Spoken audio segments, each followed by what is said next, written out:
What's up, nerds? Welcome to Chapter 3, Season 4 of the Unvaulted Podcast. I am your host, Squatingdog. Some people call me number one if you play against me on the island, unless you're prospering, of course. Anyways, we have a paradise of content to get through this new season. We are joined with Poor Take PM after my 2-week vacation in Italy. What is up, my guy? Poor Take PM. I will take that nickname any day, I guess. And I too had a vacation in Italy, so that is something that we can bond over for sure. I copied you. I just like him copying your notes, I think. Yeah, no, it was a beautiful vacation, and I hope the same for you. Yeah. I just have to ask, do you also agree that the food is the exact same everywhere you go? It was, yeah. So it was excellent. Yes. But there's no genres of food in Italy. It's just Italian food. They doubled down on Italian. It's like, would you like pasta? Would you like seafood? Or would you like pizza everywhere? Yeah. And I remember we asked a tour guide, like, oh, where can we get the best pizza? And he was just like, you're in Italy, just go anywhere. And I was like, all right, sounds good. Sounds good to me. Exactly. Yeah, I haven't taken a vacation. I've been doing content creation for 5 years, and this is the first vacation I took. So I feel super grateful for all the listeners that have been waiting on this podcast. Like, what's going on? There was a little bit of a lull with the season, and I'm just needed some time away. So I feel really recharged. I'm really excited to get back into it. We got TwitchCon coming up. So there's so many things that are happening at the end of the year. We're huge holiday buffs. We love like Halloween. We love Christmas. We get into that stuff really hard. So very excited to have the podcast running, especially in this season, which is going to be an interesting one. We've got a lot of unique things that are going to be happening at the end of it that we'll get into. But yeah, it's good to be back, and it's good to be hearing your sweet voice talking through Fortnite. It's a good time. So for today's sponsor, it's actually we have a sponsor by Logitech C. They actually sent me this mic right here. It's called the Sona mic. They have a Logitech C for creators. It's essentially if you're a content creator, you want to be a content creator, and you're looking for gear to put together for you to do that, look at Logitech C's stuff. They sent me this mic, which is called the Sona mic, and it's fantastic. And if you want a discounted price on any Logitech C items, you can always use my code, which we have to give you a link for. So check out my socials. I'll be able to post that there. But the big thing to talk about right now, obviously, is Chapter 3, Season 4. We have a new season theme called Paradise, which I find kind of unique, given that it doesn't feel like a paradise. Last season felt like paradise. This season feels more like, well, not last season. Whatever Vibin season felt like paradise. This one last season? Was that last one? Okay. Yeah, I think Vibin was last season. Yeah. That feels more paradisey to me, don't you think? Like kumbaya, like nothing can go wrong. Everything's the best. This feels more creepy. So I wonder why they went through with the name Paradise. It almost feels ironic in nature. Yeah, right. Like something is going to happen in an update where it's not truly paradise.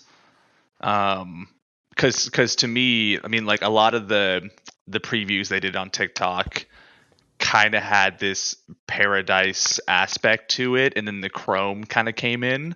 Right. So it feels like maybe it's like the end of summer.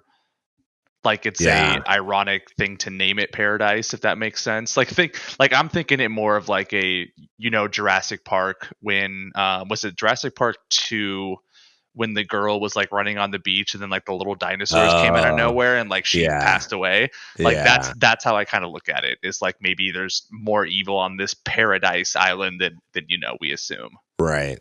Well, those people that are really into like Halloween, but it's kind of weird. They like get really. My wife. They get really excited about doing like a haunted house, and everyone else is like scared, and they're like, "This is the best thing. I'm living the prime version of myself right now."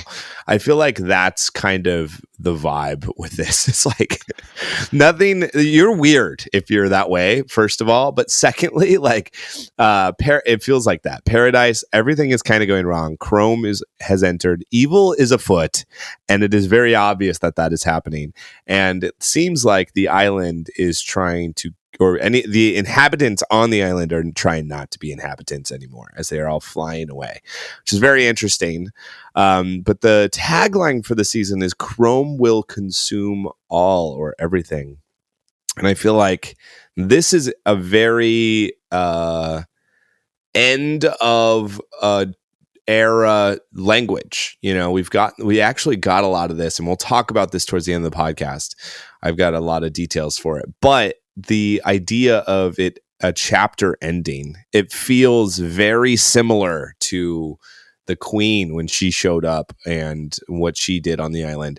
The Herald, which is the main boss, if you go to Herald's Sanctum or whatever it's called, if you go there and interact with her, she has like this really cool like situation going on, nice little fort.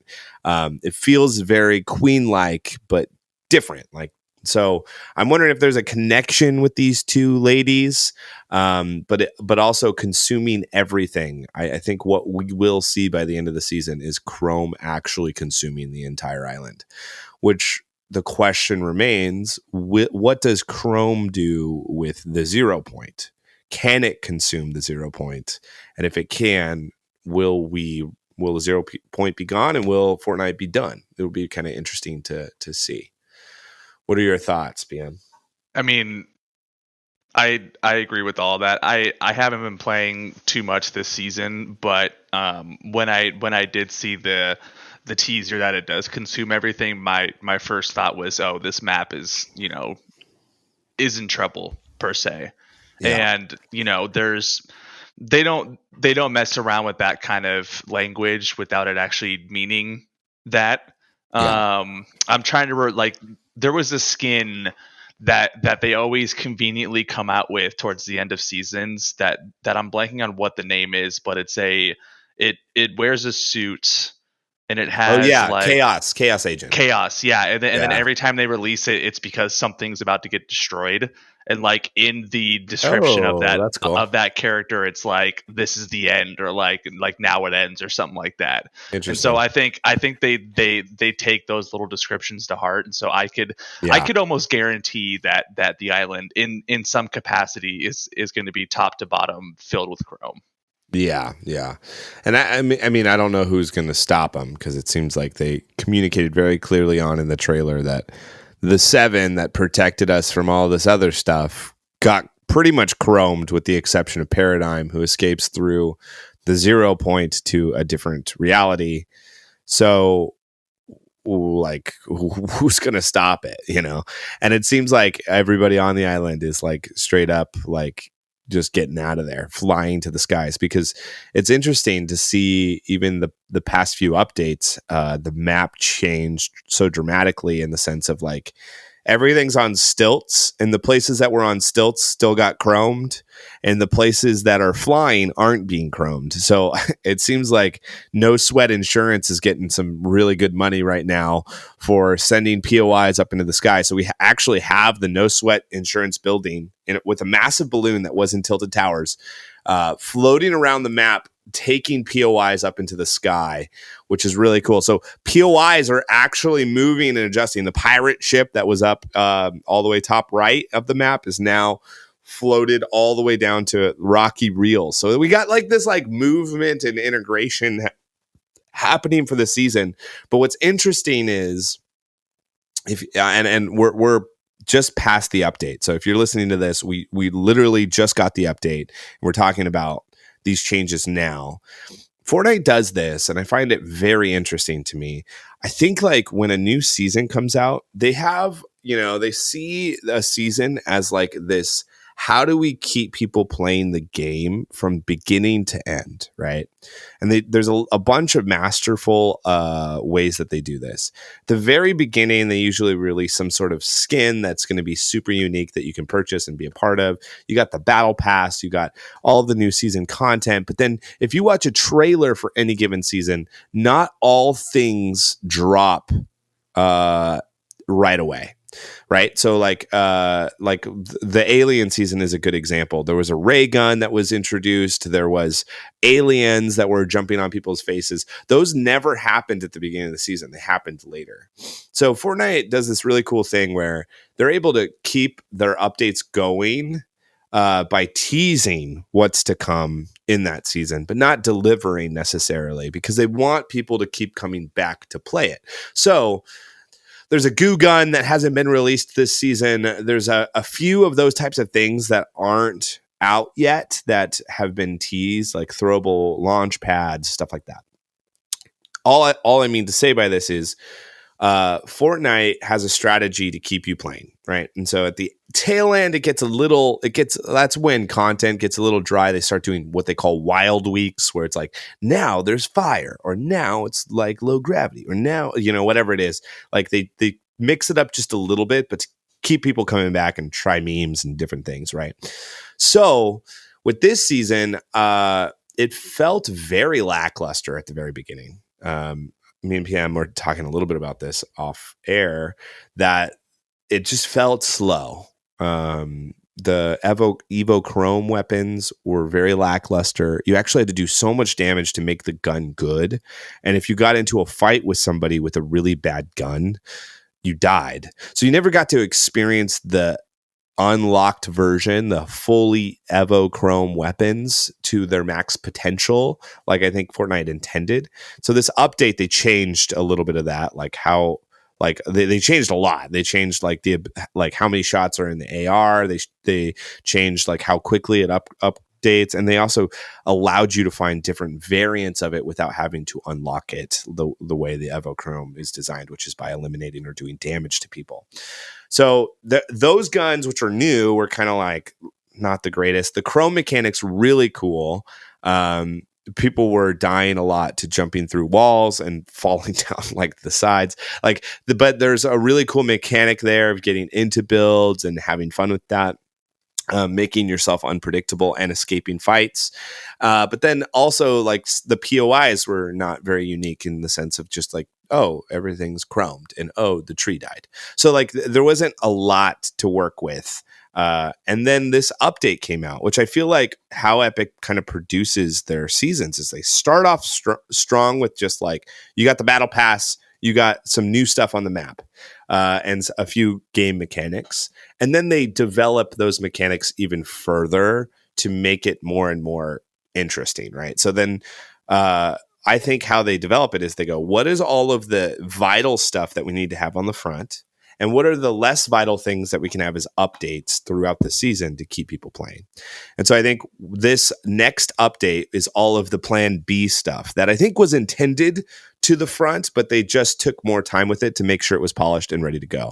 And that is, they released a new DMR. They released a new chest mechanic that utilizes keys, so you can essentially buy a gun that you want. So if you really love an SMG, or you really love like the silence pistol that tracks people, you can use specific keys to purchase those items, and it's a one-time purchase. So you can, if you missed out on purchasing the shotgun at that specific area, somebody else could have bought it before you, which is really a cool mechanic. I think it's one of my favorite things that they released into the game. And then they also brought us a place called Grim Gables, which is the Halloween type of spot, which actually reminds me of like Stranger Things, which there's a clock in there. I think that potentially when the new Halloween stuff starts coming in, I think we could get a Stranger Things collaboration. I really hope so, because a lot of people have been asking for it, and I think it would be huge, especially with how like wonderful this last season is.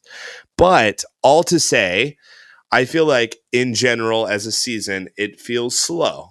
And I think it's because it was cut in half. I think they created all the stuff for what we're experiencing now with the Paradise, and then I think we're getting all of the Halloween stuff that they're going to do maybe a lot more with. That is going to be more integrated with this season. If you really think about it, not only is Chrome going everywhere, but if we have nightmare, or if we have like those ghouls and stuff floating around and fight, like running after you, mobility is going to be crucial, and getting off the ground is going to be crucial. So hopefully we're going to see a lot of that. PM, what's your thoughts? I mean, I think you gave us the perfect blanket statement for this season. I agree that early on, I was not a big fan of this season. I just think that there was not a whole lot of crucial updates to the map. Like, I think, the Herald Sanctum is pretty cool, but it is kind of hard to navigate. So I tend to avoid that area as much as I can. I'm not a fan of the Evochrome weapons at all. I think it's just, and we'll get into that later, but I just am not a fan of them. I love the mobility though. That is one of my favorite things. Like, and we'll talk about that later too. But like, I think the fact that you can kind of just go to different parts of the map so easily is going to be awesome. And I do think that does foreshadow the eventual zombie invasions that they always do every year. Yeah. I think that's going to play into that really well. And so they want you to get used to that mechanic now. So when the time comes, you know where to find it. Exactly. But I'm excited for the Halloween update. Like I love when they do Halloween updates. They're arguably one of the best ones besides Christmas. I love the zombies. I think it's a really nice addition to things, and I can't wait to see what the chromed version looks like. Yeah, it's going to be really fun. Like Halloween for me is always a blast. They added jump scares like last chapter, and I feel like jump scares are going to be amazing. Apparently, like there's going to be zombie chickens. So I'm sure animal wildlife might turn zombie vibes. As if they weren't annoying enough. Well, the chickens started attacking people, and everyone was kind of like, why are they doing this? I think that it accidentally went forward for the zombie chicken. So I think that was an accident. And now I think like when zombie stuff starts happening, I think don't trust wildlife is all I'm getting at. could be interesting. But yeah, like as a whole, like it's really, really cool. Like I think they do such a good job with Halloween. I think people love Halloween a lot too. There's unique skins that come out, which there's actually 2 that they advertise for. I don't know if you remember this, PM, but like Fortnite released a thing that was like, hey, if you want to create a skin for the game, here's a chance. We're putting together scary skins, in which I created a 2-person horse for them, and they didn't want it. But the 2 people that did get drawn, which are probably more importantly that they did, is Drawings and Kitsune, and both of their Halloween outfits got picked, and they look incredible. Like there's one with this hand, and it has an eye in the middle. Like the hand is like your face essentially, and he looks straight up out of like Naruto, like a villain of Naruto. And every time he eliminates somebody, he snaps his finger, which is pretty cool. And then the other one is like this like ghoulish lady that's half dead, half alive. She has 3 eyeballs. And then she's like shackled up and looks gruesome. Both of them are incredible, and so big shout outs to both of them for getting their outfits in. And so those will be coming through, I think, before the next update, which I think the next update's around October 18th, somewhere around there. And so we'll be able to access their outfits earlier than when the Halloween update goes live, which I think is pretty cool. They'll have their own little spotlight and not get mixed up in all of the chaos that is Halloween. But a lot of people don't like Halloween in the sense of all of the ghouls that show up. I think like some people have like a hard opinion about it, of like, this is not fun. I hate this. And I'm trying to imagine no builds, because we've only had Halloween last season, right? Which was like builds only. So now we have no builders out there, like on the ground level. It would make sense why they have so much mobility in the game right now, is because if you're a no builder, you're down there and you're not easily building your way away from like, getting attacked. So I think it's going to be really interesting. They probably had to rework the system of how enemies attack, how fast they are, those types of things, because I'm pretty sure no builds might have a struggle bus if you're not around mobility. I didn't even think about that at first. Yeah. Like I didn't even think about the fact that people in no builds have to deal with zombies without putting up a wall. Like Yeah. I already struggle while building, and that's going to be painful for everyone. I know that you kind of hinted at the goo gun earlier, Yeah. and I wonder if that's going to be a major factor for no builds. Yeah. Either that, or I wonder if they build a mechanic out, which like if you hit a headshot, you don't have to reload or something like that. What if they Like, bring back Siphon? yeah. Well, yeah. Yeah, Siphon could work too. Yeah, Yeah. actually there's certain guns that like if you used it on them, you'd get heals. Like if you use the vampire or the dart, or I don't know what they're called, the crossbows, like dual crossbows. If you shot somebody with those, you would actually get heals. So that could be what they do. That's probably the easiest way to go about it. But yeah, it'll be interesting to see like people freak out about that. There's going to be a lot of great clips of people getting absolutely destroyed by zombies, and I can't wait. I can imagine an end game scenario where it's like like a last circle and no one can build, and there's like 3 people and zombies. That's going to be fantastic. But also, like, zombies don't discriminate if you're in a bush or not. So like they will, like, I don't know if you remember last time we had this. You could find people based off of the trail of zombies that were like following them. So in no builds, like positioning is great and all, but like how are you going to deal with zombies and hiding from your enemy? I don't think it's going to be very easy. So impulses, I think, are going to have a huge, like, impulses, the grappling glove. They're strategically in this game right now for Halloween, and it'll be really fun. I'm so excited. I love it when Fortnite mixes up the meta so hard that it's just like, this is the way it is right now. So the only way I think you're going to escape it is if you jump into arena, which apparently, like, even the competitive Fortnite thing posted, like, hey, everybody, like, POIs are moving and changing. Don't get too attached to your POI. And all of the competitive players are losing their mind because, like, you drop at your spot. You know your spot. You know your rotation. You know everything about it. And now the competitive Fortnite thing is like, hey, guys, so we mixed up the entire meta of how you play your game. Good luck. And you can only imagine how the competitive players are taking that right now. Yeah, I always go back to they need to stop messing things for competitive, but that is hilarious. Yeah. Like I think that is a total shot at competitive players who complain a lot about POIs, to be like, hey, we're gonna move them for you. Yeah. Like I know there's some project manager or some dev in the background who's just laughing at all those Twitter replies. Like, yes. Yeah. Just giggling.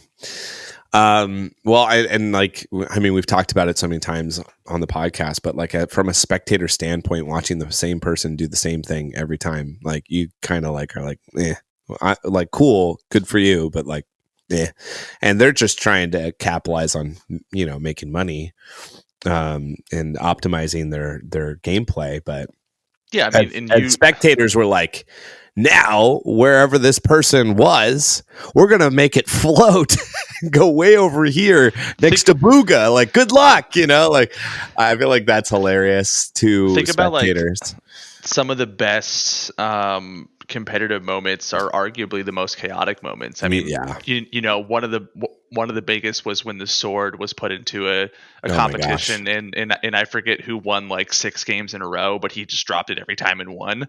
Yeah. And then there was another one where they accidentally introduced the zero gravity field at endgame. Yeah, and I remember they were that. like, everyone was like, what is happening? And they were like bouncing around, but that was one of the bigger moments because it was just chaos. And you're watching people pivot, right? Like, yeah. And when you watch competitors who are really talented at the game learn a new mechanic, it is just so cool to watch. So cool. Yeah. Yep. I remember watching the sword thing and being like, dude, this is not okay. But then also like I couldn't stop watching. You couldn't stop watching it as a spectator, and I think that upsets a lot of competitive people because it is messing with the paycheck at the end of the day. Like, right. I can't go into my job, and my job is like, oh, we made your job 10 times harder because we moved the website somewhere else. Go find it, and it's like, that would be very annoying. But right. I think if honestly, Fortnite should find a way to compensate comp players, especially in like the the FNCS or the World Cup that they're going to do, find a way to compensate them based on like viewership on top of any prize money they win. That way they truly can't complain because they're still going to get paid based like like an athlete would. Like Sure, a lot of sure. the athlete contracts are designed around TV deals. And so if Fortnite can be like, hey, we're raking in like $500 million with this viewership, we'll give the players like this much each percentage, Yeah, just so they're not upset about losing money because of the changes we make. But I love chaos, so I'm excited to see all that. totally. I do too. I think it's very interesting, and I don't think you can do it well. Very, like I feel like they're learning as they're going, and that's got to be frustrating as a professional esport in air quotes. But I do think like if you're Shot you just took right there. well, I Air mean, quotes. but I mean, like that's a lot of the critique they get is like it's not a professional esport because it's not a controlled environment. Where other professional esports are, like most of the maps, the maps, and they're the same maps. And when it's a map, you know how to play that map. Where this one it's an evolution of a map. The map is always changing and always doing different things. You can actually lose your complete POI in an update, right?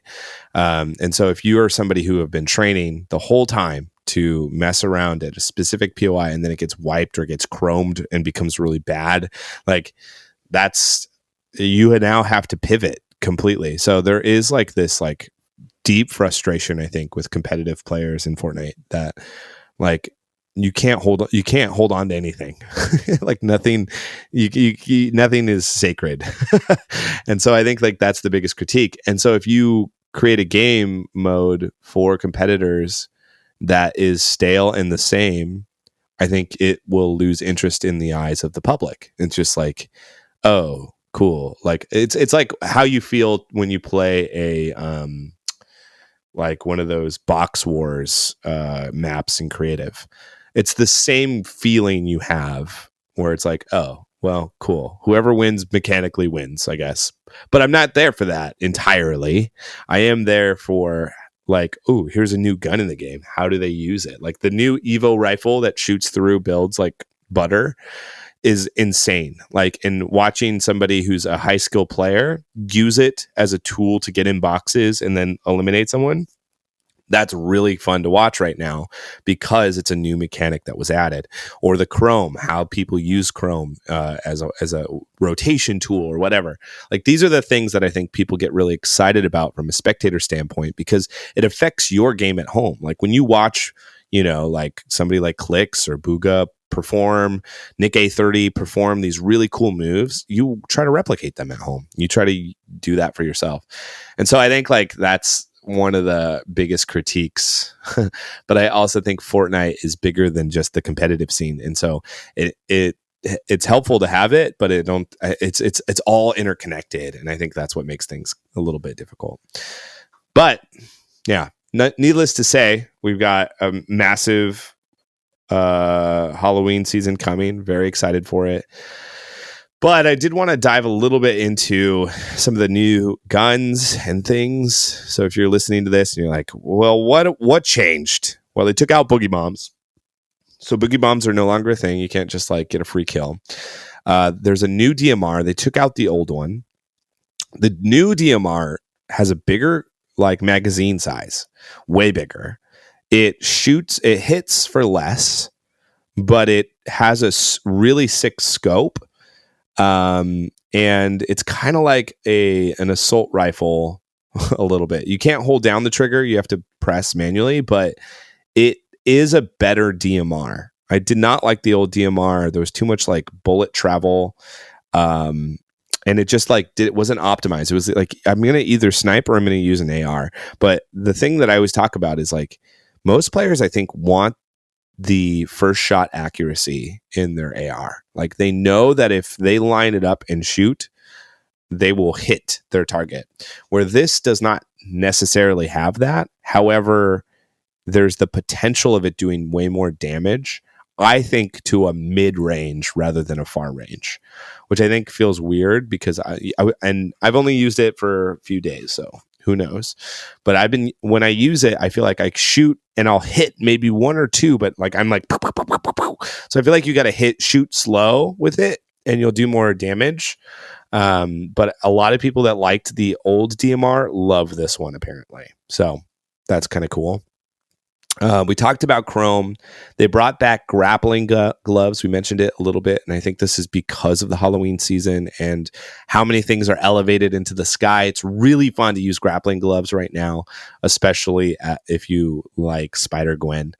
And then we've got the Evo Chrome shotguns and ARs. How these work, or how they designed them to work, was the more damage you output with them, the more they upgrade. So they like do this little charge thing, and then they become more and more rare. So instead of like finding a gun and going to an upgrade bench and upgrading them, this works naturally, where the more damage you do to things, the more it upgrades itself. So you can get a mythic version by the end of your play with them.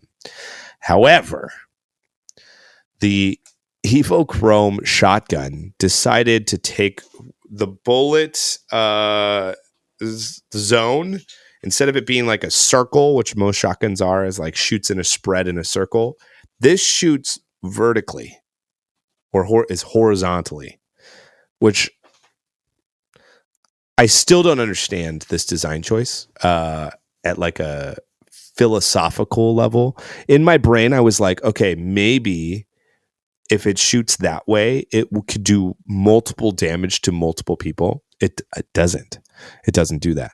So I was like, oh, that would be kind of cool if there's like a group of 3 and I'm 1v3ing somebody and I shoot a few rounds and it's doing damage to all of them at the same time because it's like horizontal, but it doesn't do that. It responds to the first person it hits. So I don't understand it. I don't understand why you would want to spread bullets that way, because when I use it, it's as if I'm doing 30 damage, 20 damage, 40 damage, which I can do with an SMG bullet, one SMG bullet, like, so I don't understand why they took that design choice. Maybe it's just to be cool. Maybe it's just to be different, but I don't think it works well. And I don't think you want that shotgun unless it's purple, gold, or, mythic. PM, you're nodding your head a lot. What do you got for me? I mean, I just think it's awful. Yeah. I think that's the best way to put it. Like, I think I picked it up once, shot it once at someone, dropped it, and said I'm never touching it again. Yeah. I feel like Fortnite struggles with that, with new weapons. Like, they spend we talked about this. You guys have heard this on the podcast a lot. Especially for me. There is a guy out there, and his job is to make cool weapons. And it is cool, like, aesthetically, the design, the idea. It's cool. It is so cool. And then you put it in the game, and it sucks. But it sucks. But and then they've adjusted it, apparently. So this last update, some things have changed, numbers and whatnot, but it still is just a bad gun. And so I feel so bad for the guy that's just like so innovative.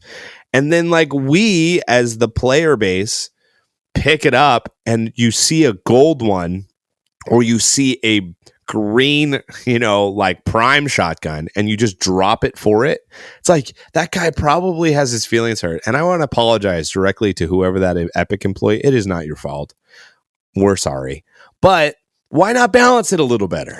Like, why not go a little bit beyond? Maybe make it too overpowered initially. And then when week 2 comes around to adjust things, go back in numbers instead of front. I don't know. I just feel like it just feels so sad to me. Well, you know where I stand on how Fortnite views shotguns, and how I feel like they always love to flirt with the tac shotgun, and they just don't want to bring it back for some reason. And I think all of these problems can be resolved by just bringing back the tac shotgun. So I genuinely don't understand the purpose of this shotgun. It doesn't, like, the lever has a purpose. The what is it? The long range ranger, I Mm-hmm. believe it's called, has a purpose. And The then prime. you could say the prime has a purpose, but again, it's just another form of the tack. Like, let's be honest here. And I think all three of those have a purpose. This new one is just like, ooh, it looks pretty sparkly. Let's just throw it in there. And it's like, no, I don't care. Like, I don't care, and I do not Yeah. want it. And I think Fortnite needs to take a little longer with their first impressions, because if you take this back to last season, the two-shot shotgun came out, right? And when Yeah. it first came out, it was garbage. It was terrible. It barely did any damage. It took forever Yeah. to reload, and everyone's like, "I'm not using this." And then like 4 weeks into it, they buffed it to be the best shotgun. Yeah. Right. Like, it was Right. above and beyond the best shotgun, but no one cared because their first impression was, Right. Right. this shotgun is terrible. Yep. So when they come out with these awful shotguns in week one, it doesn't help when you buff it later on, because there's still this mindset that it's awful. Yeah. So Yeah. why would you put yourself in a hole that, like you said, make it overpowered to start with, and then readjust if you need to? Well, here's my whole thing. And if you're listening, you've had this experience before, right? Pop off game. You're like maybe 7-8 kills into the game. You're feeling real good about yourself. You eliminate your ninth person, and then your ninth person drops the Evo Chrome Mythic shotgun. And you've been rocking a blue prime, and it's been working so well. It's gotten you 9 kills. And then you have that moment where you look at it, it looks back at you. You look back at it, it looks back at you, and you go, should I? It's mythic. It's shiny. I should drop this gun for it. You hear those voices in your head. And normally you're like, no, I know it's not a gun I want to use. I know I shouldn't. I know I can't. And you do. And you switch it out. You have now this beautiful weapon in your hand that has been hand tailored for the season, and you go into your next fight. You shoot, and with all confidence that you've had the entire game, you shoot, and it does a good whopping 27 damage. The other guy used your own prime against you, eliminates you, and you have that moment of like, I will never use this gun again. And that gun could go through a transformation over the whole season to be one of the best weapons in the game. And yet you have that moment ingrained so deeply into you that you're not apt to try again a lot of times, because unless it's by circumstance, like I have to use this. So yeah, I agree. I think like I always wonder about like the play testing side of things at Epic Games. And I wonder if there's just so many casual players, or if there's a mixture of like pro players that would like, mess around with it. But I do think like from a casual level, I'm sure it's like people have fun with it. But I think people that really want to win and are competitive, I think that those numbers matter a lot to them, which I have that bias. So I need to. Yeah. I think your example of the gold shotgun is what Apple has done for their entire existence, where like they just came out with the iPhone 14 Pro Max, right? And it's like, oh, it's the latest and greatest thing. We have the dynamic island, it's shiny, it's gold, it's cool. And then you look at your 13 Pro Max and you're like, oh yeah, that's probably better, right? And then you go and buy it and you realize, wait, no, the battery sucks just as much. Yep. It doesn't have any major updates, and you just wasted $1,000 on virtually the exact same thing, if not worse. But in the back of your head, you're like, oh, it's gold, it's shiny, I have to have it. And then you take it, and then you're like, I'm never doing this again. Yep. So, and then you do it again the next season. Exactly. It happens way too often. And Epic, if you want a better play tester, let me know. I will do it. Well, that's what I'm thinking. Like just give me an NDA. Just I'll NDA me. I'll play NDA with me it like crazy. Let's go. Yeah, I don't care. Sue the hell out of me if I talk about it on the podcast. I just want to improve the game, and I feel like there's so many cool things. Like Epic is such a talented group of people, and I just feel like the balancing in weapons is just so poor. Because then there's always just one weapon that is just outperforms all of them. So you never want to try to use any of the other ones because you don't. Yeah. It's tough. It's got to be a tough situation for them. It feels complicated, and I know we try to sugarcoat it and make it easy, but we got rose-colored glasses when it comes to solving the problems at Epic Games. So yeah, so that's the shotgun, and the AR is the same in the sense of how you level it up, but it's different in the sense of when you shoot it, you get 2 shots, but then when it goes, I think, blue or purple, you get 3 shots, and then when it goes gold or mythic, it says 4 shots or something like that. There's some progression of it, but the bullets, I feel like, don't do enough damage. So I feel like that's the biggest issue for me. Is like, great, it's a pulse rifle, but if it just tickles my enemy and does very little damage, like we have 250 health now in freaking no builds, and so just cracking shield isn't enough anymore. And so pretty much what I've been doing with that weapon is like, they crack the shield and hide, and then I'm waiting. I crack their shield and they hide. I'm not actually doing much damage, unfortunately, with it. But in builds, it's psycho because it just destroys builds. Destroyed. So if somebody's like building something to try to protect themselves, if you're using that weapon, it is just eating builds alive and tickling damage as it's happening. And so it's a really great spam weapon, but it is insane against builds. So pick it up if you're trying to get into people's builds and all that good stuff. And then the last thing is the unlockable chest. We talk about it. You can use some keys and it opens up these chests along the map. If you have a key, just open up your map and it'll show you all of the locations in which you can purchase these by a little lock symbol. So keep an eye out for that. It's a really helpful tool if you're like, oh man, I really couldn't find my shotgun that I love, or I really wish I had an SMG, or really want a sniper. Look across the map. If you have a key, you might be able to get the weapon of choice, which is a freaking cool thing. And then the last thing, well, not a lot. We've got a few things, but one of the last update things that they added, which I think is just like moving us towards the metaverse and kind of really cool in terms of like what we could be creating in Creative 2.0, is they added Rocket League in Fortnite, which is crazy. So they essentially took Rocket League, because Epic purchased Rocket League, and they took all of the mechanics that make the car jump, how it moves, how it turns, how it rotates, how it boosts, and they plopped it in the middle of creative. So people can create Rocket League maps, people can create Rocket League racing, people can just jump in the car for fun. It's crazy. And it's crazy not because of like, oh, wow, that's cool, Jer, whatever. But think about the future, right?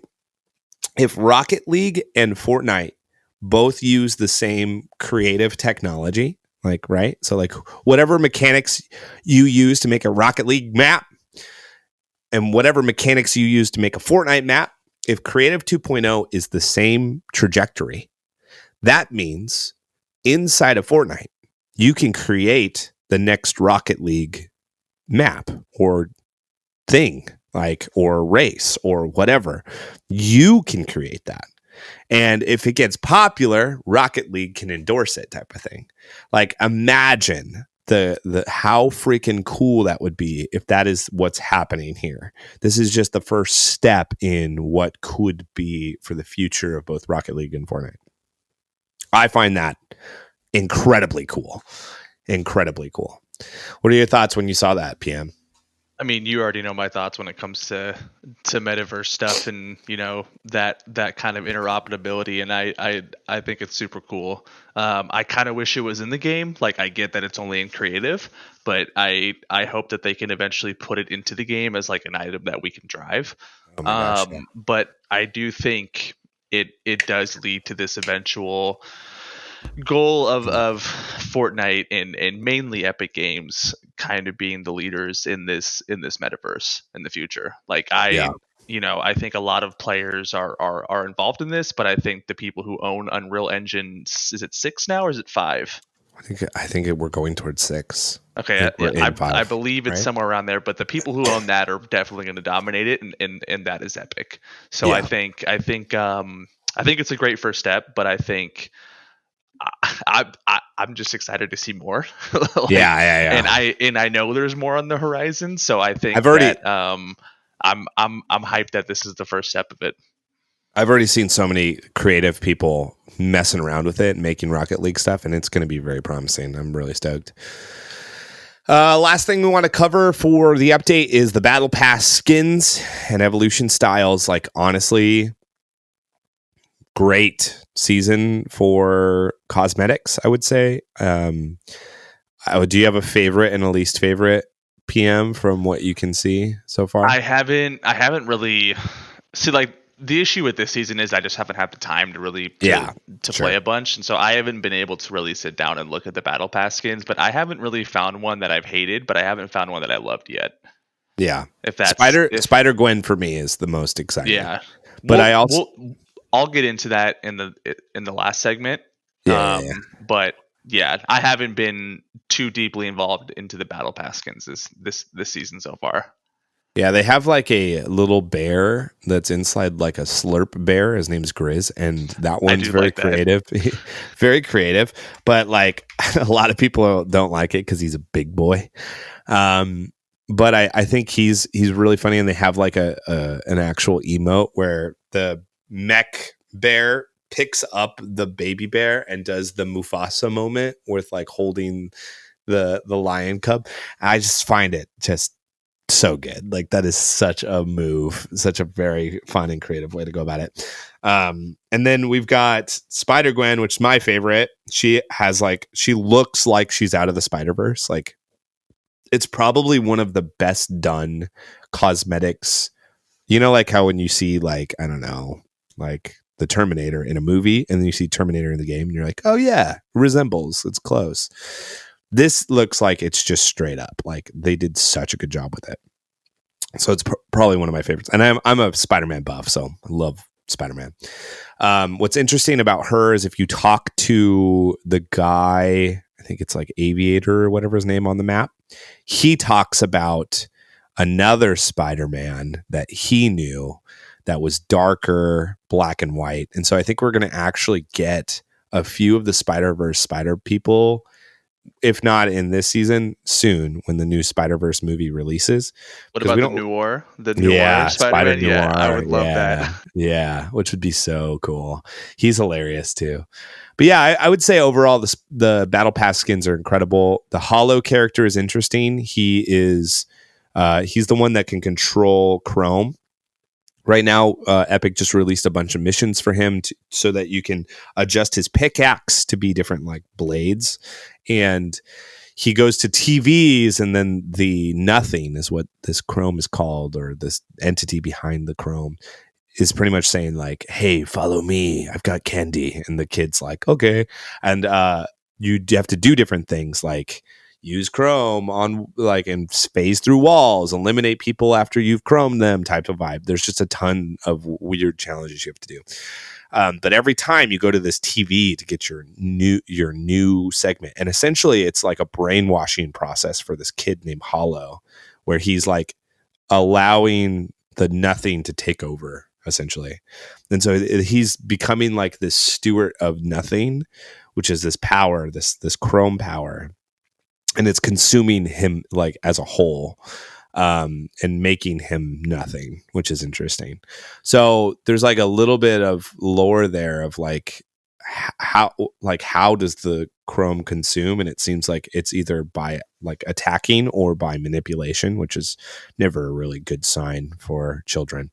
But anyways, so don't have your kids play this game. No, I'm just kidding. But honestly, like it's a cool like way to storytell, but it seems interesting for the future, which we will get into at the very end. And the last thing we have to talk about before our last segment is good, bad, and ugly. So we usually do this when a new season or update drops. What is the good? What is the bad? What is the ugly of the season? And yeah, PM. Let's start with ugly. Let's do it. We're starting with ugly. Yeah. Well, do you want to start with good? I feel like let's start with good because I have more gripes when it comes to the ugly and the bad. Yeah, we'll go good. Let's go. Do should we just go all at once, or do you want to kind of trade off on goods? Yeah, I'll trade off. Okay. SMGs is my first good. I feel like they got the SMGs right. I think the charge SMG was horrific, and so I'm glad they booted that into it. Just gone, get it out. I like the silent one, and I like the I'm blanking on it now, but the other mini one that they put in. I think it's the rapid fire. Yeah, rapid fire. It's amazing. I think those two SMGs are absolutely perfect. So that's my first one is SMGs. I would agree with you on the rapid fire. I think the silenced one is a little lackluster, but rapid fire. It's a nice balance. It's a good balance. Like there's no issue with me using it, but at the same time, if I had to use the rapid fire, I would definitely do that. Yeah. So for me, a good is the unlockable chests and key mechanics.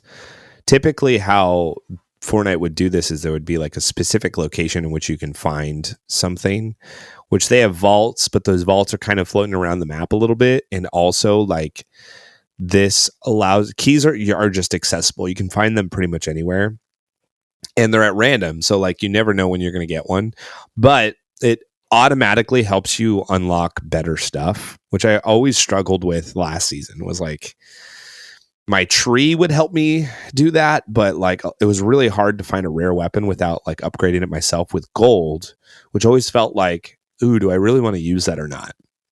And I'm the type of guy that's always sitting on 5,000, so I should say yes to that a little bit more. But the mechanics is like, oh, I'm going to lose this key anyways if I don't use it. So I might as well open this vault and see what happens. And what this does from like a gameplay standpoint is it creates like free ways of activity. So like if there's a vault nearby, you know somebody has either been there or might unlock it. So if you're looking for fights, like there's these highways of activity that you can then participate in. And as a content creator who loves like eliminating people and like really pushing the next fight and moving on to the next one, this is a really exciting update for that. Yeah, that was my number 2 is the vaults. I think anytime that you introduce a mechanic where you can kind of get a bunch of high valued items at once, I think it's an automatic hit. I think this season's done it the best so far. I remember what was the vibe in season where they had it in Paradise or no, sorry, was it the rave cave? Yeah. I remember they had that, and that is actually was my drop spot the entire season because of that vault. Cool. And because you got a lot of great mats and heals right off the bat. But that any time that you introduce a mechanic that has a bunch of really high valued items in one spot, it's always going to be successful. So yeah, absolutely. That was my number 2. That's good. My number 2 is moving POIs. Like I think things moving in the game is super beneficial to the game to make it feel fresh. So the Rave Cave had a blimp be reconstructed, and that's floating around. The pirate ship's been floating around. Vaults have been floating around. Gas stations are coming up like and moving. I think that this makes the game more fun. It also makes the game a little bit more unpredictable in the sense of like you could take a break for a week and then go, wait, where are things? Like it makes you kind of like have to pay attention a little bit. So I'm a huge fan of this, and I hope that the future of Fortnite can make these things automated. And what I mean by this is like, I love that there's a blimp floating around, right? But the blimp is in a stagnant spot. It's kind of like that one season when the center island got pulled up by the cube and started moving around. Mm-hmm. Every day it moved in a different location, but it wasn't physically moving, right? Because there's this problem with that, where that Fortnite is never really introduced yet. They have in creative, and I think when Creative 2.0 comes around, we will see it manifest in the game. But imagine a literal floating thing, right? So imagine this airship can actually float and move on the map while you are playing. So you build a tower and then it runs right through your tower and destroys like your stuff. It moves POIs mid game. Right. Like it's happening in real time. Imagine him building on the tower, but your builds are moving with it instead of it, which would twist the builds naturally as you're on it. Like, I feel like that could be or a train mechanic. We've talked about this too. Like on a train, right? Like train's going, you're putting builds up, the train just breaks through the builds. But if you're building on the train, it's on a whole nother level of like building that goes away from the grid, if you will, right? Yeah, if you start the build fight on the train, it stays on the train. Yes.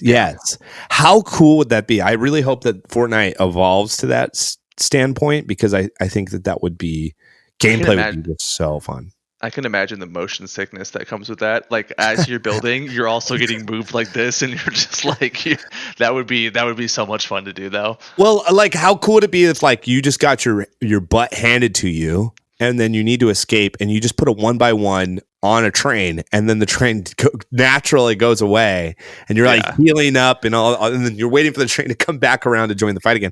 I feel like it just would create some really cool mechanics. A lot of stuff that could go wrong with that in terms of like probably being a nightmare, like mechanically speaking, but I do think it would be such a cool move. And every time I see things move around on the map, I'm like, oh, I just want this to happen in real time.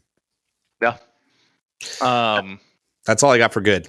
Okay. Yeah, I'll do my last one. It's the mobility with the balloons. I just think anytime that you have an ability to get somewhere fast without it being overly complicated, or using a consumable item, I think is awesome. So I love the fact that you can be like, hey, the zone is like literally on the opposite end of the island, and we need to get there quick. It's like you have a fast way to do that. So I think that's very good. Yeah, I do too. It's probably good for competitive as well, for rotations and whatnot. All right, bad. I'm going to put Evo Chrome weapons, even after the update. I'm doing it with you too, so we can go 1 for 1 on that. That was my first one. Yep. Yeah, I like the evolution system. That the more damage you do, the more it evolves over time. That's great. I just think the implementation of like how the weapon actually fires and hurts people is really bad. Yeah. I mean, the reason why I didn't put it in ugly was because of that leveling up system. But other than that, it's just a horrible weapon that I just avoid at all costs. Yeah, I feel like when it's the evolved state, it's definitely decent, but it's not like, ooh, I'm going to definitely pick this over. Like my prime shotgun has kind of been my shotgun this season. And then the SMG is fantastic. And then I've been using the hammer as my AR. Yeah. I'm messing around with the DMR as we speak, but like so far, those 3 guns have done really well. And then sniping is just so much fun this season with the 1-shot kill. So like, I don't know, not too much reason to dive into. It's definitely better than the Ranger, which is my ugly. The Ranger needs to go away. And we'll get into that because I got some things too. So that is tough. Oh my gosh. I got one for you. Sapling trees. That's bad for you? Yeah. What is the point of them anymore?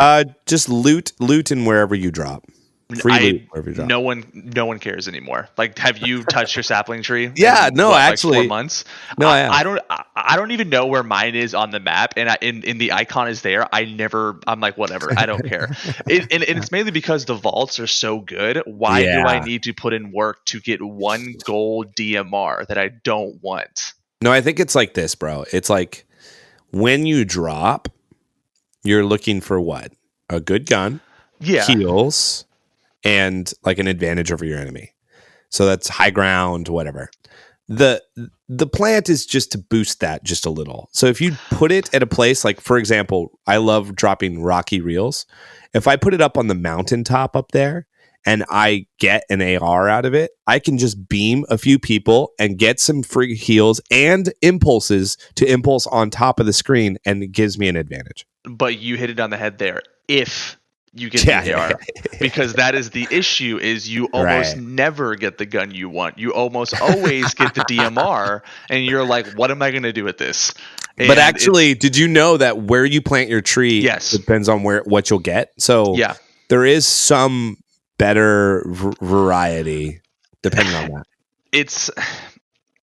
I just think it's pointless. It's just become bad, and it's not any knock. Like, it's not ugly and it's not a horrible mechanic. It's just pointless, and I don't think they should have kept it this season. Hmm. I think they should have kept it last season and just kind of moved on from it. But it just doesn't feel like it fits in this season. Interesting. Yeah, I Um, mean, I would disagree, but I understand where you're coming from. Where it's just like old mechanic. I mean, they took out tents. They took, they kind of reset some things at random times. I feel like maybe they kept it because of the story. We still have roots coming up and trees being blossomed for more Chrome takeovers. So I wonder if it's just kind of like more like, yeah, oh, the really cool thing that you loved all along is the thing that's causing the death of the, freaking island. So I wonder if it's a story thing more than anything. But yeah, it does feel like a lackluster mechanic more than ever. yeah. I do have one more bad. I don't know if you have another one. No, I'm all batted out. And it is going to upset you because it is something that you said you liked, but the tier 100 skins. I Oh, okay. I'm not saying it's bad. I do think the Spider Gwen is really cool. I think out of all the ones they've done, that is probably the coolest by far. But and I think I talk hit on this on Twitter. I'm just really sick of it being a collaborated skin. Oh, sure. Like, I miss the originality of the tier 100 skin and being something that Fortnite creates. Like, I think they can definitely do, the Darth Vaders and the Spider Gwens as like an unlockable character, like Indiana Jones was, right? Like later on in the battle Mhm. pass. But I don't think that should be the tier 100 skin anymore, just because they have people that make really really cool designs to begin with, and I Yeah. just think it fits better with the lore. Like, is the Chrome Queen something that's going to be unlockable later? Yes. Yeah. That's Yeah, the Indiana one for this season. she should be the 100, and Spider Gwen should be the Indiana one. Hmm. I think that is how they have to, or I think personally that is how they should look at this. Keep the tier 100 away from or keep the tiered skins away from collaborations, and keep it fully on Fortnite, tied into the lore, make it really cool, and then have the additional stuff be kind of the collaborated skins. I don't want to give this idea to Fortnite because I don't know if it would help or not, but I understand where you're getting at with this. I do think it comes down to sales Yes. ultimately. So I think like they've done that in the past and then they've implemented now, and I think the sales are higher, so they're sticking with that formula. But I do think when we have chatted a little bit about this, why do you have to stick to old battle pass mechanics, and why can't battle passes cross over other battle passes? And what I mean by this is like, what if there was a Spider Gwen like battle pass, right? We kind of saw a little bit of this with the DBZ collaboration, where it was like you could collect Dragon Balls and unlock new cosmetics. Why not have like a, hey, for $5.99 you can add this to your battle pass?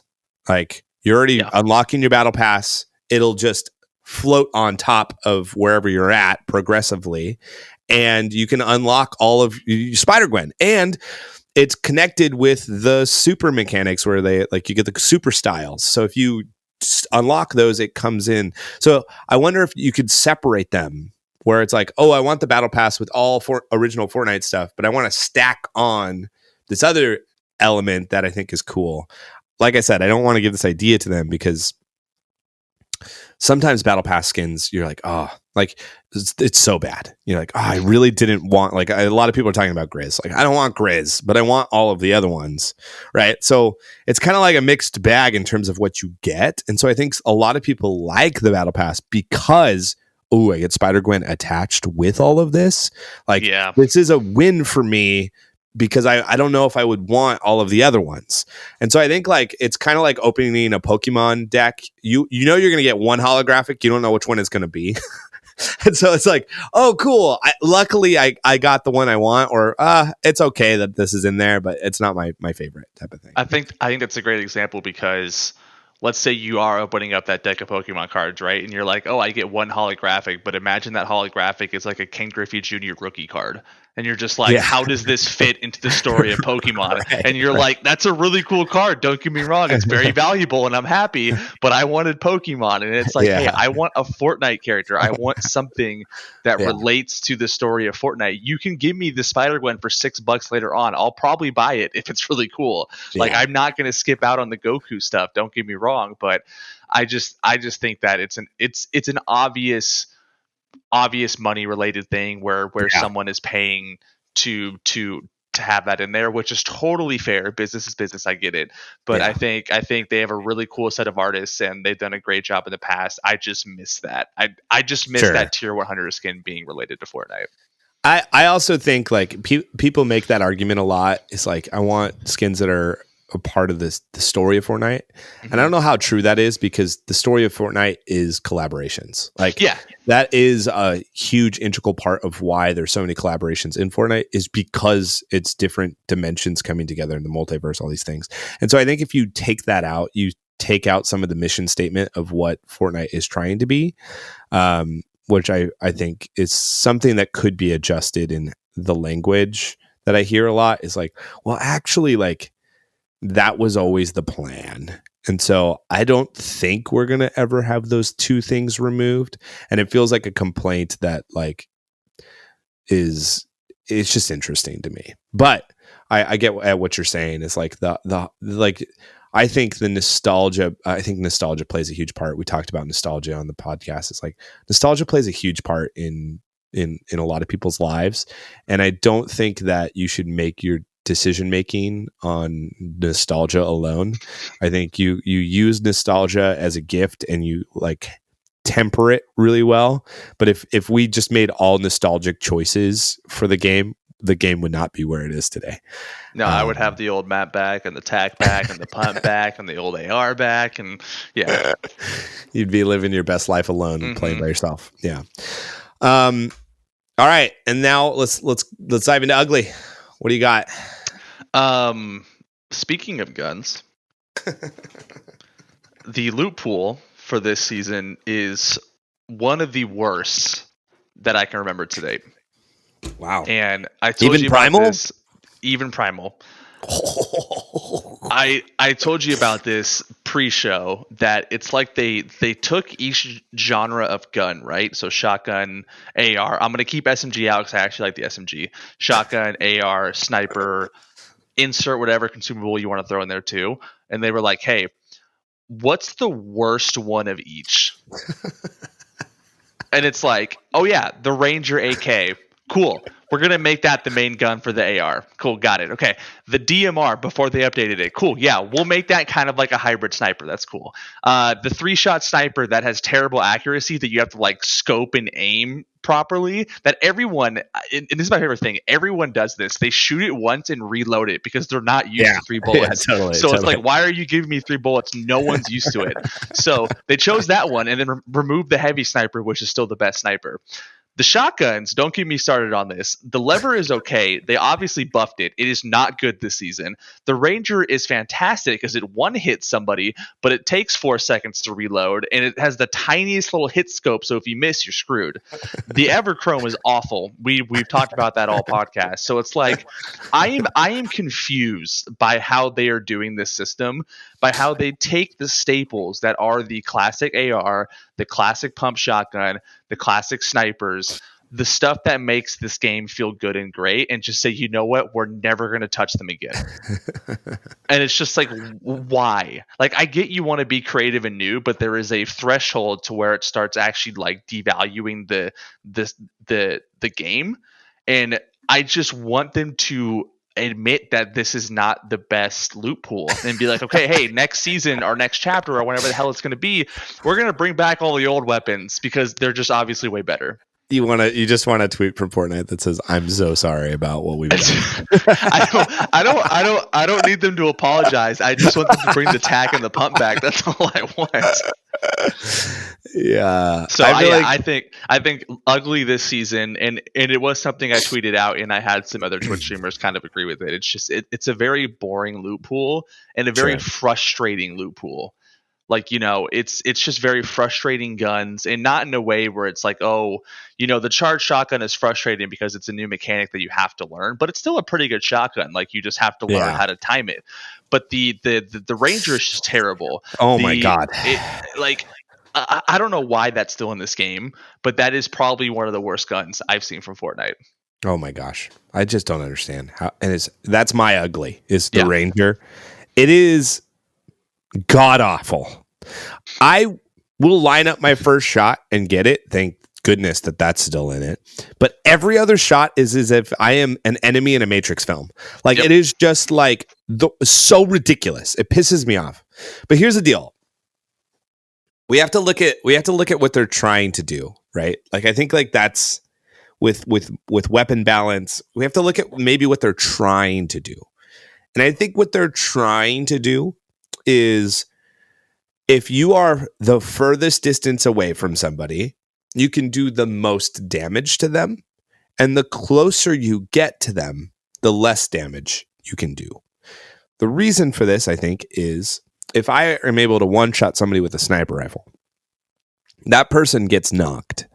They are a long ways away for me to quote-unquote finish. It gives that team time to react, try to get them up, those types of things. Strategize, essentially. While the other team gets an opportunity then to push. Like, how accessible is mobility? How quickly can we get to them? You go mid-range, and mid-range you can eliminate and like finish somebody faster, right? Than long range. So mid-range, I think weapons are designed to hit a good amount, not everything. And I think that's what they're trying to do. I don't know if they're succeeding at it. But that's what they're trying to do. ARs are very representative of this, right? The hammer, the Ranger, the Evochrome are all bullets that some hit, some don't, some hit, some don't, which is the most infuriating thing. When your crosshair is on them, it is just infuriating to experience that. But I think that's what they're trying to do. And then close range, it would seem as if a shotgun's got a massive nerf, right? We used to be able to 200 pump, but imagine getting shot and then finished right away. That is probably the worst feeling in the game. I think they're trying to minimize that feeling by making close range weapons not hit as hard, which is really tough on box fighting, but I think they don't want people to box fight as much as they have been. So it is rewarding further distance fights rather than close range fights. And so if you're going to push, that means you've done adequate amount of damage, either long range or mid range, to push to finish with those other guns. And I think that's what they are trying to do. And I think most people are used to the old system or have that in their mind as the glory years and are projecting the glory years onto this new mechanic that they're trying to incorporate, which does make it ugly for a lot of players who are used to that. And I think that might be the experience that you might be having as well. Yeah, I mean, I'm totally fine with removing the one pump shotgun. Like I said it to you when it happened, I think like a year ago, right? I was like, that's great. Like I think that is a fantastic change. Yeah. No one, I mean, as satisfied, like it's super fun to one pump someone in the game, but it's equally as horrific to get one pumped. And I think it's a totally fair balance to remove that. I just think they've gone a little too far with it. And it's now getting to a point where you can be a really skilled builder and editor in a box fight, but then you don't get rewarded for it at all. Sure. And I could have a levered action and I can be editing someone in a box and kind of hit them for 25 and then hit them for 35, and then I'm like, oh my god, like I have to keep editing this, and then by that point either their teammate is spraying me from one side or they're just like, screw it, I'm going to unload an SMG clip and they're just going to spray back at me and I can't do anything about it. So it's like I get they're trying to be really defensive with this, but I think at some point they have to find the line between it being overpowered and it just making someone who's skilled look worse. Sure. So. I do think it's like it seems like a direct attack on building as a whole, like overbuilding and overbuilders. There's guns that can one-shot builds, like the AR now is just like psycho, like the Chrome AR. SMGs spray through builds really easily, but shotguns don't do heavy damage at all. So it does feel like the spray meta that essentially was to fight off overbuilding, because that's just the problem of Fortnite, I would say, is like in the building is like it's so easy to protect yourself. And so if somebody does do something amazing mid-range, long range, it doesn't matter because you can build and heal really quickly. And so then you have to repeat that same process again and again and again and again to eliminate somebody rather than just eliminate them, because you've already outplayed them or outsmarted them or whatever. And so I think like that's what's difficult about this whole mechanic is like it seems like it is a direct attack on those that are overbuilders. And I think those people are going to be the most frustrated right now in this current meta. Yeah. For sure.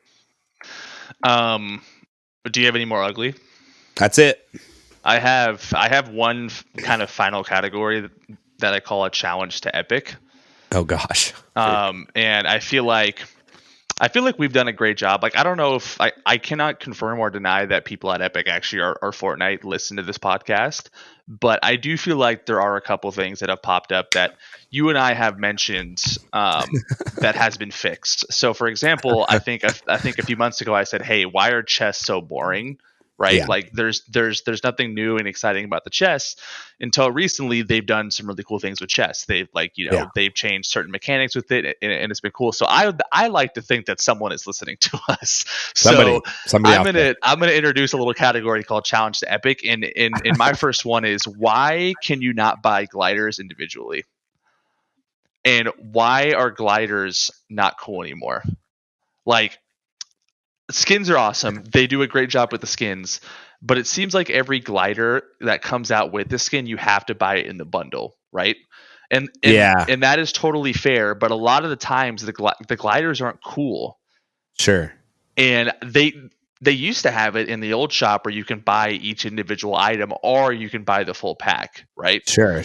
And I miss being able to buy gliders individually because I'm like, hey, that is like an orange contrail to it or an orange thing to it, and I want to add that to the skin set, but I don't want to pay $30 for the bundle. Right. And so my challenge to them is why can't we have cooler gliders in the item shop? That's a good question. You know, I think they can do a great job with that. They're doing, I mean, in terms of like what they're doing in terms of certain gliders, like I'm thinking of Indiana Jones where he bounces off his glider, or the new one with the board where she does like a backflip and lands on it. Like there's cool stuff. The Dragon Ball Z one is cool. But it's like you're cool. Right. I feel like the outside of the battle pass, there isn't any. No, they've like completely ditched it. Yeah, interesting. And I kind of wish they would. And contrails, for that matter. I feel like there's a lot of contrails where I'm like, I don't like. Why can't I just change the color to this and it would make all of my combos work really well? Yeah, I think they could do. That is my challenge to Epic. If anyone at Epic in the Fortnite division, in the glider division is listening, to like make really cool gliders. Like, dang it, they heard us. They figured us out.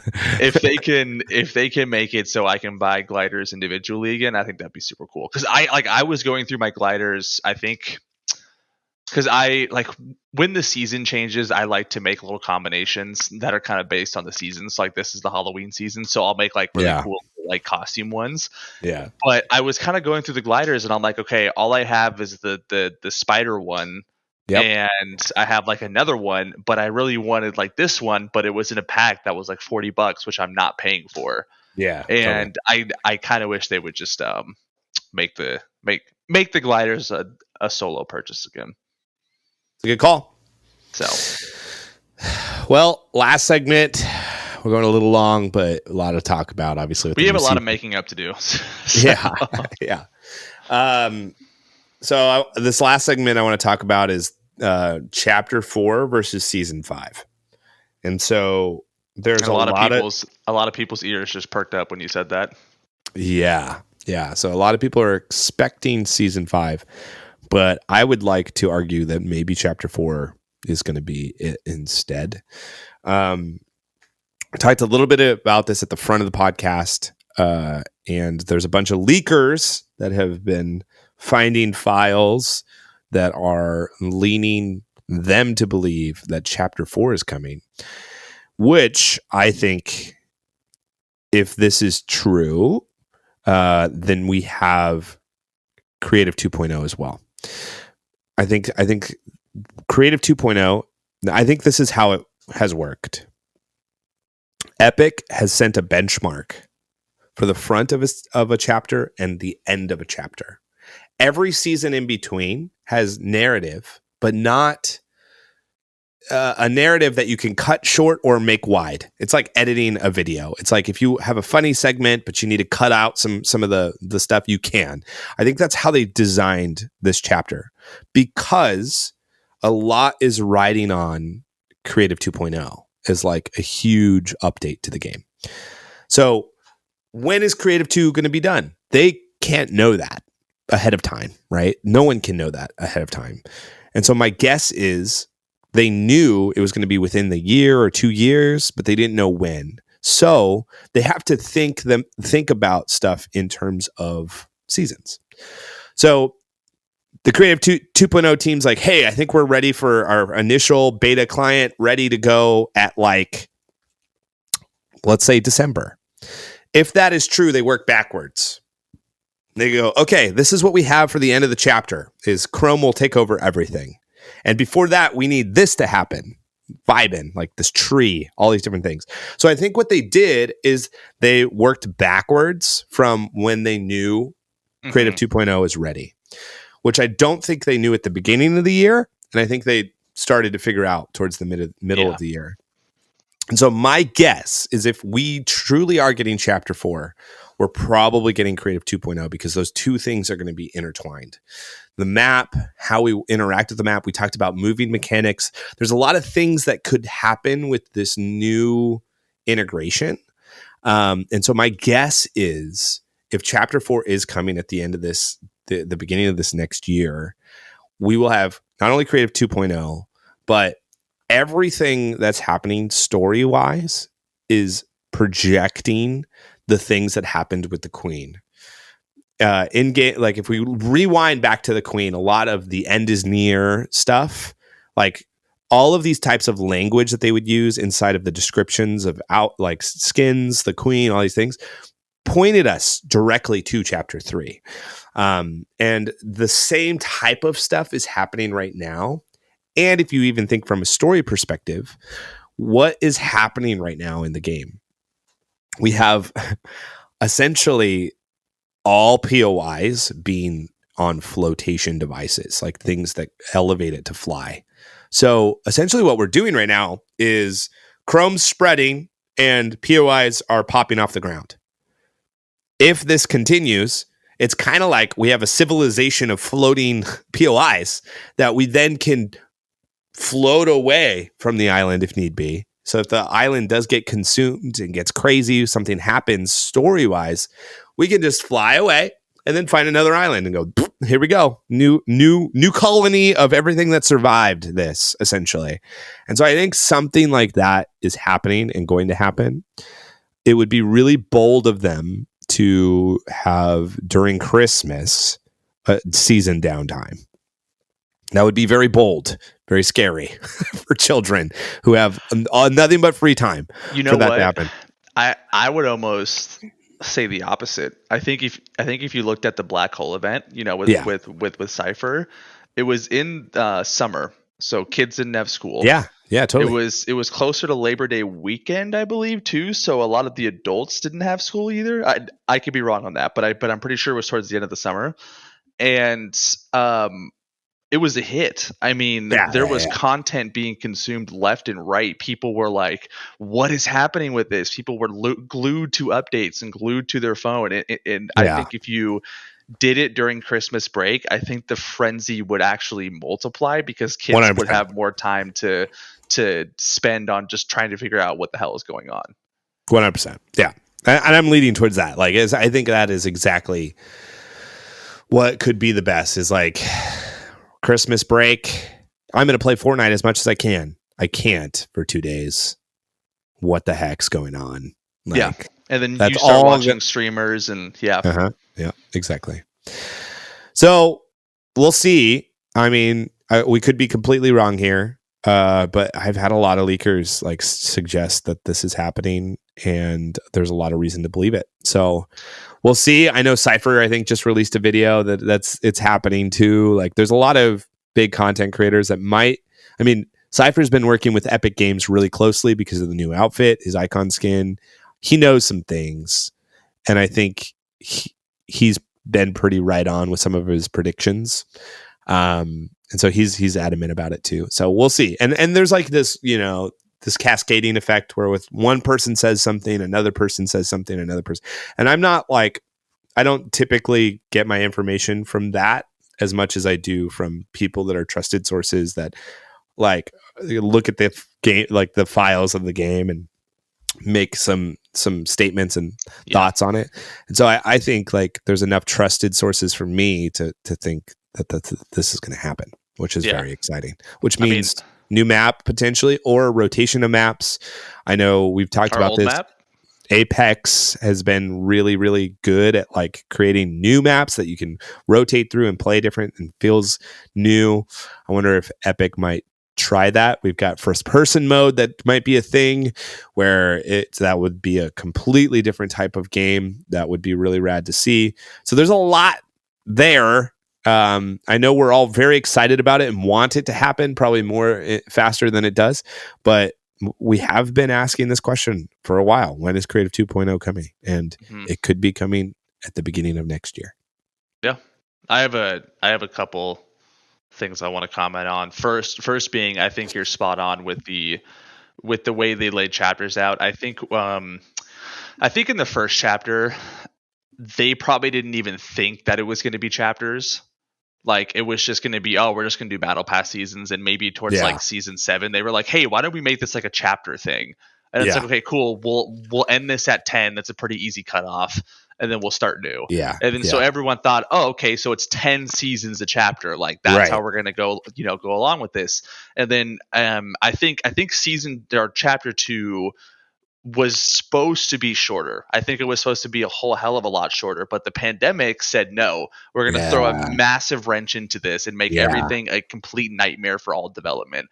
And so they had to probably come up with like, okay, hey, we can't release this now. Let's just go ahead and do this, and this, and kind of extend it out, because that felt really long. And so you're thinking, okay, that lasted, what was it, 8 seasons, right? Yeah. And you were like, okay, cool, 8 seasons. Was it 7? No, it was 8. I think it was 8. Somewhere around there, and you're like, cool, that's close enough to 10. Sounds good. So in your head, you're now thinking, okay, cool, chapter 3 has to go at least like 8 or 9, right? But there could be the very real possibility that they're just like, no, it's going to end now. Like, we're going to end it now because everything we wanted to do in the past is now ready. Totally. And I think I do agree that a lot of this depends on when Creative 2.0 is ready. They are willing to just kind of shut it down and move to the next thing. Because I think, and I truly believe that Creative 2.0 is going to be bigger than the actual Battle Royale. Like, eventually, I think that is going to be their biggest product for a lot of reasons. But I think one of them is, personally, I'm hoping to see some sort of aspect of blockchain technology thrown in there. I'm not going to say they are doing that, because I know it's kind of taboo in the industry, but I think if there was ever a time for them to do it, it would be now. And I think they would be one of the biggest players in the space. So I just wonder if Creative 2.0 will have an aspect of that tied to it. I think that if you pay attention to what they've been doing in Creative already, it's very interesting that they are giving you full POIs that you can rebuild. Like, they give you Tilted, they give you all of these POIs. It's almost like we've been collecting POIs over the past, like, however long Creative's been out. My guess is Creative 2.0 is going to allow you to create full maps. Yeah. That 100 people can drop, battle bus. You can control the battle bus, and you can put POIs wherever you want. You can build your own Fortnite island. I think that is going to be the future of Fortnite. Let's say competitive players are like, well, I'm going to build my own map. And they're like, this is going to be fully competitive. It's always going to be the same, blah, blah, blah, blah, blah. Same weapon pool, all this. They have the freedom to create that and then play that and populate that. I think that's what we're going to move towards. So you and me can be like, you know what? We're going to do an unvaulted podcast island. And it's just boom, boom, boom, boom, boom. We're going to finally put our little 2 mics in a room. It's going to be exactly the same as the map, except be in the cars. We're gonna like, I feel like that is the freedom that Creative 2.0 hopefully will create, if not initially, eventually. And I think that power will be huge for the community, because you can then create a better Fortnite map than the Fortnite creators themselves, and create dynamics that they hadn't thought of or haven't put together yet. And I think that will inform what Epic creates as well, as it starts to become more of the story of Fortnite, where these other creative maps are just creative islands at this point. And these islands are going to be recreated and like you can create your own story, like, oh, in our creative map we have an update coming, like this is what's going to go on, blah, blah, blah, blah. Like, I feel like it's going to be the next step towards the BR, where instead of Fortnite always creating like what changes on the map, Fortnite creators can create whatever they want and however they want and make it happen. Yeah, I think that is an inevitable update to to the game. And I wonder who's going to be first to recreate the old map, because that's going to happen the minute that comes out. And I think a lot of people will love that. Like, if you can essentially get rid of the additional battle royale, like you could have like, because I'm trying to think of it like in the UX UI decision where you choose between creative and battle royale, like like that's how it works right now. Yeah. What if they just become like, okay, so here, I'm going to back this up. I've had this thought that what if instead of having a lobby, you log into it like a World of Warcraft? Yeah. Okay. So like you join in the game and it's no longer you sitting in a lobby with 4 people, item shop, locker room, whatever. You open the game and you are in creative. Yeah. So it places you in creative, and you are around people that were in your server before, are your friends that are online or whatever, right? Sure. And they're running around, and you can run around to whatever battle royale map you want to run to, whatever item shop thing you want to run to, and it becomes this like fully immersive, like almost MMO type of game where you are your character running around. I think that reminds me of really PlayStation Home. Did you ever? It's kind of like PlayStation Home a little bit, where like, but they didn't have like the infrastructure for it really. But yeah, I think like that would be really cool to like, all right, I'm logging into Fortnite, and then plop, whatever skin you put together first is there.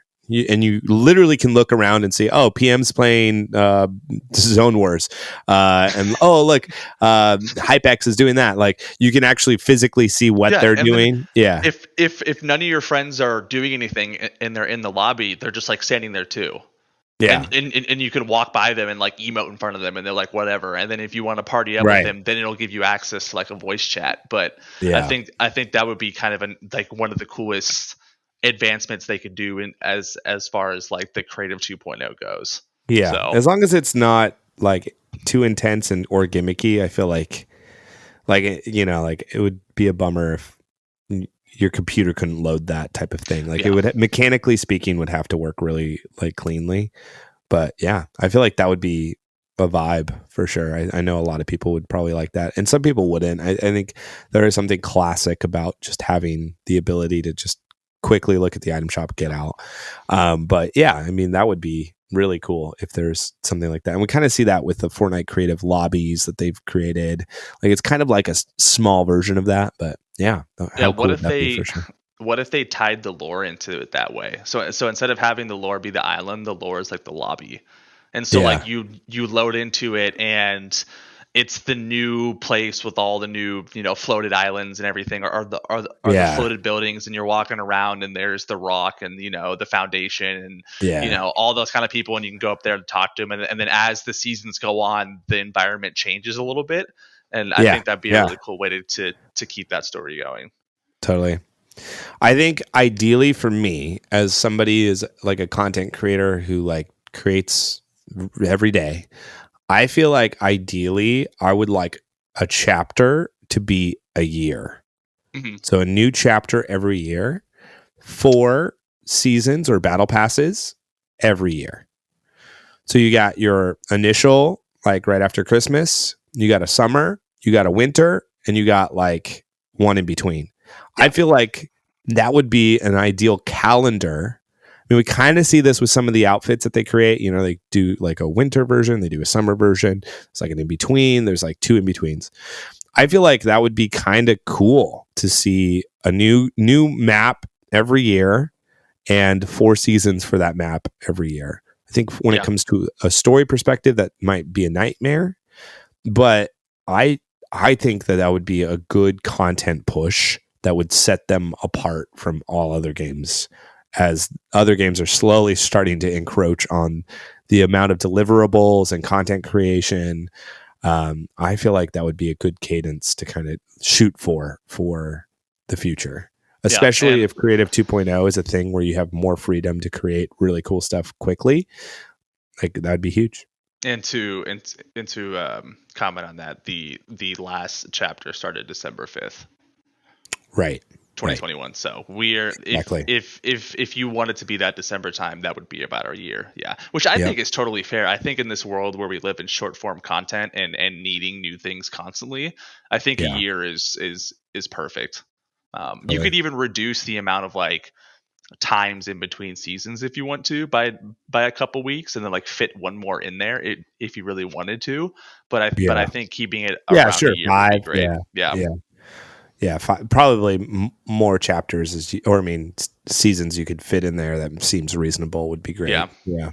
Because you could essentially get rid of those last 3 weeks that are the wild weeks that really no one cares about, and kind of put that into new seasons into the future. So sure.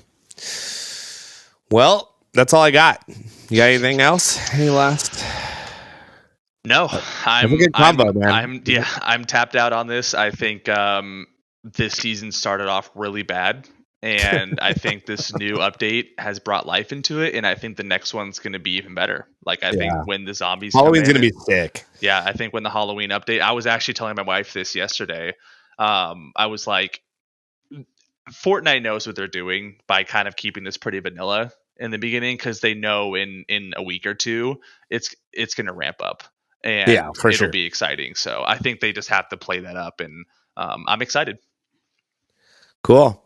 Well, thanks again, Poor Take PM, for being on the Chapter 3 Season 4 Unvaulted Podcast. A lot of poor takes today. A lot of poor takes.